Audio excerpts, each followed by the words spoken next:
নাঙ্গলকোটে মেয়ের জামাই ও তার পরিবারকে অপহরণ মামলা দিয়ে হয়রানির অভিযোগ।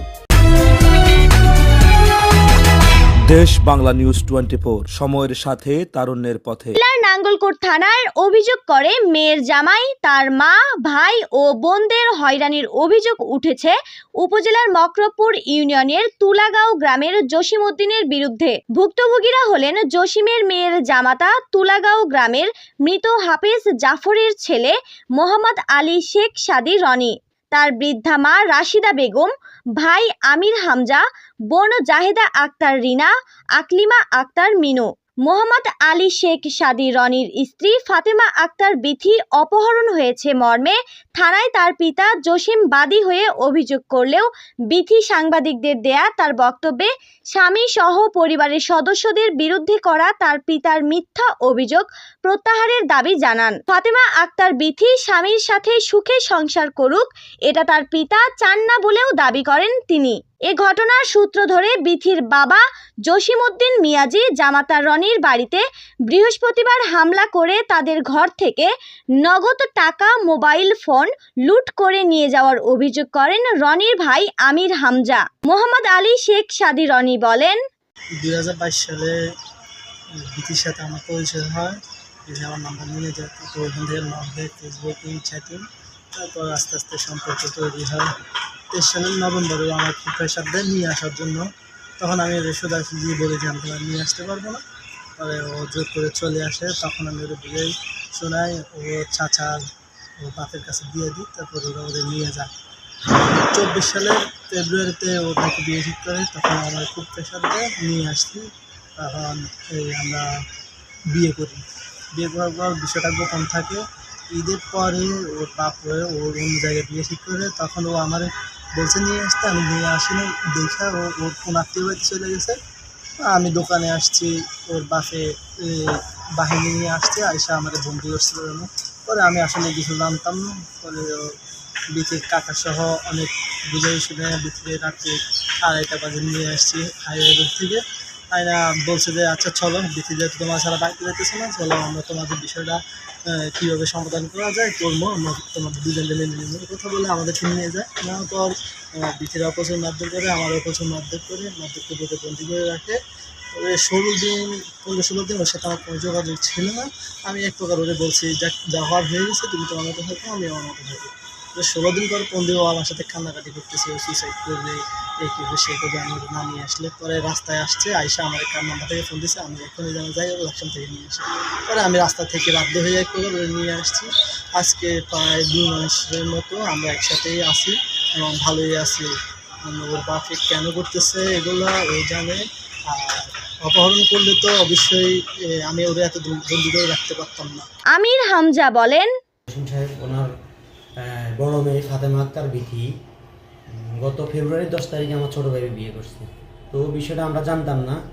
এটা ঈদের দিন বিকেলে আমি আমার বাজার মকরবপুর বাজার আমার একটা ব্যবসা প্রতিষ্ঠান আছে, আমি দোকান খোলার পরে সন্ধ্যা 7টার দিকে আমার একটা বন্ধু এসে বলতেছে কি রে রনিকে, আমি বললাম রনি তো আমার পাশে দোকানেই আছে।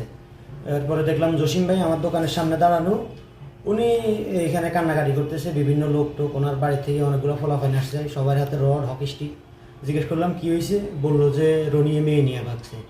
তো পরে অনেক মানুষ আসছে, সবাই কথাবার্তা বলার পরে মেয়ের সাথে ওনাদের মোবাইল দিয়ে যোগাযোগ করছে। যোগাযোগ করার পরে মেয়ে বললো আমি আমার বান্ধবীর বাড়িতে আছি। রাতে 2টার সময় মেয়েকে আমরা খুঁজে বাইর করছি বান্ধবীর বাড়ি থেকে, বাতুপাড়া থেকে। এরপরে মেয়েকে আমি ওনাদের বাড়িতে দিয়ে আসছি। মেয়ে আমার ছোটো বাইরে ছাড়া যাবে না। পরে আমি ছোটো ভাইয়ের সহ পাঠাইছি। পাঠানোর পরে ওনারা মেয়ের সহ আমার ছোটো ভাইকে অনেক মারধর করছে। মারধর করার পরে আমাদের কিছু বড় ভাই মুরব্বী ছিল যারা আমার ছোটো ভাইরে ওখান থেকে নিয়ে আসছে। এরপরে উনি আমাকে একটা উকিল নোটিশ পাঠাইছে ডিভোর্স, আমি ওটা অ্যাকসেপ্ট করছি। আমার ছোটো ভাইয়ের জন্য পাঠাইছে, আমি অ্যাকসেপ্ট করে নিয়েছি। তার কিছুদিন পরে ওনার মেয়ে আবার নাই। তা আমি এরপরে খোঁজ খবর নিয়ে দেখলাম আমার ছোটো ভাইও নাই। তারপরে খবর পাইলাম যে ওরা দুজন একসাথে আছে, বিয়ে শাদী করছে, তারা কাবিন টাবিনও করছে। এখন এর ফাঁকে যখন ঈদের সময় ঝামেলা হয়েছে, ওনাকে বিভিন্ন সামাজিক মাধ্যমে আপনার তো সমাজের যত মান্যগণ্য আছে, ওনার চাচা, গ্রামের মেম্বার, আমাদের ইউনিয়ন চেয়ারম্যান সহ সবার কাছে বিষয়টা আমি নিজে গিয়ে জানাইছি। ইভেন সবাই ওনার সাথে বিষয়টা নিয়ে বলছে। উনি বিষয়টা না মানার কারণে অনেক সমস্যা হয়েছে। এরপরও আমরা চেষ্টা করছি এটা সমাধান হোক। সমাধান উনি করে নাই। উনি একটা মামলা করে দিছে, যে মামলাতে উনি সম্পূর্ণ মিথ্যা ভুয়া বানোয়াট কথা বলে আমার আম্মা, আমার 2 বোন, আমার সহ মামলা দিছি। আমি যেখানে এখন আমি হ্যারেস হইতেছি, আমার ব্যবসা প্রতিষ্ঠান, আমি ব্যবসা করতে পারতেছি না, আমার লস হইতেছে। উনি এখন আমার লস করার জন্য এই কাজগুলো করতেছে। ওনার মেয়ে চলে গেছে, উনি মেয়ে আটকায় রাখতে পারে নাই, এখন উল্টায় উনি আমার বিরুদ্ধে একটা মামলা করে দিছে।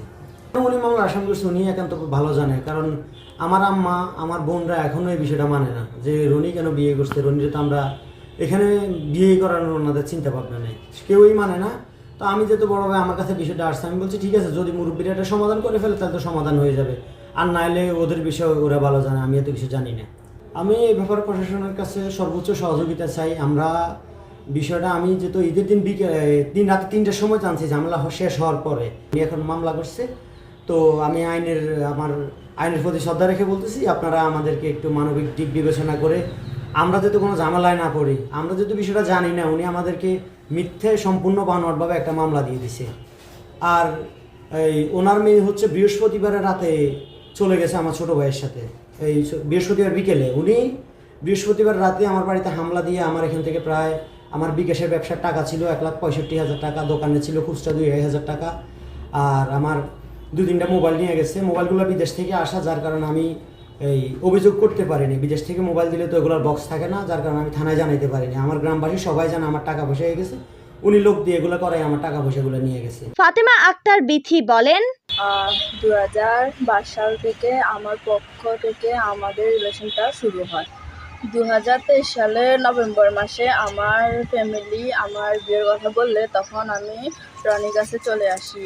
পরে আমার আব্বু আর আমার আব্বু চাচাতো ভাই কাশেম সহ মিলে আমাকে বাড়িতে নিয়ে আসে। 2024 সালে ফেব্রুয়ারি মাসে আমার অন্যথায় বিয়ে ঠিক করলে আমি রনির কাছে চলে আসি এবং আমরা গোপনে বিয়ে করে ফেলি। ঈদের পর আমার অন্যথায় বিয়ে ঠিক করলে ঈদের দিন আমি আমার এক আত্মীয়ের বাড়িতে পালিয়ে যাই। আমার ফ্যামিলিও জানতো না, আমার হাজব্যান্ডও জানতো না। তখন আমার আব্বু সন্দেহবশতে আমার হাজব্যান্ডকে বন্দি করে আমার কাকাকে দিয়ে আমাকে বুঝিয়ে শুনিয়ে বাড়িতে নিয়ে আসে এবং বলেছিল যে আমাদের এটা মেনে নেবে। পরে আমাদেরকে বাড়িতে নিয়ে গিয়ে জঘন্যভাবে মারধর করছে, আমাকে প্রায় 16-17 দিনের মতো বন্দি করে রেখেছে। 16 দিন পর আমি আমার হাজব্যান্ডকে কল দিয়ে বলেছিলাম যে আমাকে নিয়ে যেতে, তাছাড়া আমি এখানে থাকতে পারছিলাম না এভাবে। তাই ও এসে আমাকে নিয়ে আসলো। এখন আজকে প্রায় 1.5 মাসের মতো হয়েছে, কিন্তু আমার আব্বু কিছুতেই মানতেছে না। আমার আব্বু মামলা করছে, সন্দেহবশত আরও অনেকের নামে করছে। তো আমি চাই না যে আমাদের কারণে অন্য কোনোভাবে বিপদে পড়ুক। আমি স্বেচ্ছায় ওর কাছে এসেছি, এক প্রকার ও অনেক জোরাজুরি করে বাধ্য হয়ে আমাকে নিয়ে এসেছে। ফাতেমা আক্তার বিথির পিতা অভিযুক্ত জসিমউদ্দিন বলেন, যেটা তো আমার মেয়ের দিকে করাইতে আছে, এটা মেয়ে আমার কাছে নাই, সরকারি করাইতে আছে। এটা এইভাবে আপনারা আমি ফোনে কিছু বলা যাবে না। আমি আপনাদের সাথে এখন কোনো কথা বলতে পারবো না। নাঙ্গলকোট থানা অফিসার ইনচার্জ দেবাশিস চৌধুরী বলেন, একটি অভিযোগ হয়েছে, কিন্তু বিষয়টি অপহরণ না অন্য কিছু তদন্ত শেষে বলা যাবে। দেশ বাংলা নিউজ 24, সময়ের সাথে তারুণ্যের পথে।